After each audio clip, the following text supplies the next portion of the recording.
दहेज कभी खुशियों की गारंटी नहीं दे सकता। एक सुंदर सी कन्या अनामिका कॉलेज में अपना ग्रेजुएशन पूरा करती हैं। तभी उसकी मुलाकात एक लड़के राहुल से होती है।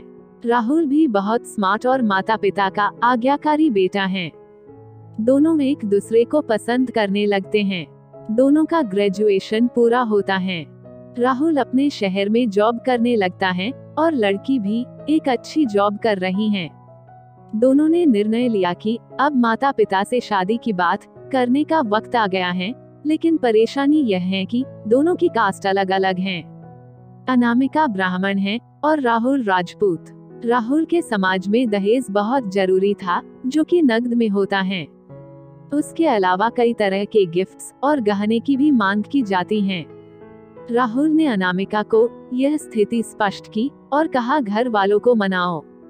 अगर तुम सभी मांगे पूरी करवाती हो तो मेरे माता पिता तुम्हें पलकों पर बैठाएंगे। अनामिका ने अपने माता पिता से यह बात कही। अनामिका के माता पिता को यह बात पसंद नहीं थी, पर अनामिका की जिद थी कि अगर मुझे दहेज दोगे तो मेरी इज्जत बढ़ेगी। अनामिका के माता पिता सक्षम भी थे। बिना मांगे भी अनामिका को बहुत कुछ दे सकते थे, पर उन्हें इस तरह दहेज की मांग करने वाले लोग पसंद नहीं आ रहे थे। लेकिन माता पिता अनामिका की खुशी चाहते थे। उन्हें यह डर था कि कहीं उनकी बेटी ये ना सोचे कि वे अपनी बेटी को कुछ देना नहीं चाहते, इसलिए उन्होंने सभी शर्तें मानी। शादी में राहुल को कार, फ्लैट, फर्नीचर के साथ 50 लाख नकद दिए गए।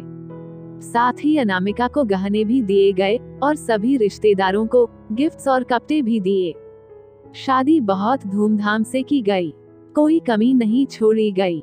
अनामिका को मन ही मन यह गुमान था कि कास्ट अलग होने के बावजूद माता पिता ने उसकी शादी ससुराल के हिसाब से की। अनामिका को विश्वास था कि उसे बेटी बनाकर रखा जाएगा, उसे वही प्यार दिया जाएगा जो उसके माता पिता ने दिया, क्योंकि उसने अपने ससुराल का मान रखा है। अनामिका ने अपने घर से ससुराल विदा ली। ब्राह्मण कन्या राजपूत घर की बहू बनी।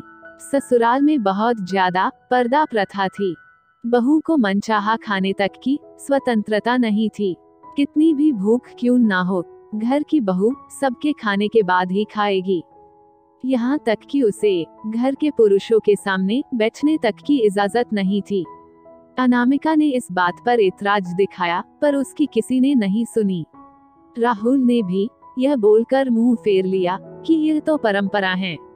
अनामिका को जो गुमान था वो धरा का धरा रह गया। उसे अपने माता पिता की बात याद आई। जब उन्होंने समझाया था तो वह उनसे बहुत लड़ी थी। उसने ससुराल में बात करने का फैसला किया। अनामिका ने अपने सास ससुर और पति से बात की, लेकिन उन्होंने नहीं सुनी और उसे बहुत बेरहमी से पिटा गया। व्यवहार नहीं देखा था। उसे जिस लाए हुए दहेज पर घमंड था वह चूर चूर हो गया था। अनामिका को माता पिता से बात करने में भी शर्म महसूस हो रही थी और इसी कश्मकश में एक दिन अनामिका ने अपने आप को खत्म कर दिया। माता पिता को जब यह पता चला तो उन्हें अपनी गलती का एहसास हुआ कि वक्त रहते समझा होता तो बेटी साथ होती। जो लोग दहेज पर बेटे की शादी करते हैं उनकी सोच हर तरह से छोटी होती है। जो बेटे को नीलाम कर सकते हैं वो किसी और की बेटी को कैसे अपनी बेटी बना सकते थे। दहेज कभी खुशियों की चाबी नहीं बन सकती। यह बात सभी को समझनी होगी। इस दहेज प्रथा की कहानी में आपने पढ़ा होगा कि माता पिता ही नहीं, लड़की की सोच भी दहेज को सपोर्ट कर रही थी।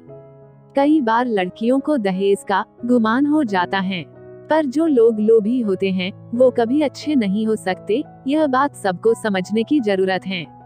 कहानियाँ जीवन में बहुत मायने रखती हैं। कई बार बड़ी से बड़ी डिग्री भी ज्ञान नहीं देती और एक छोटी सी कहानी जीवन बदल देती है। शिक्षाप्रद कहानी को आधार बनाकर अपने बच्चों को जीवन का सच्चा ज्ञान दे।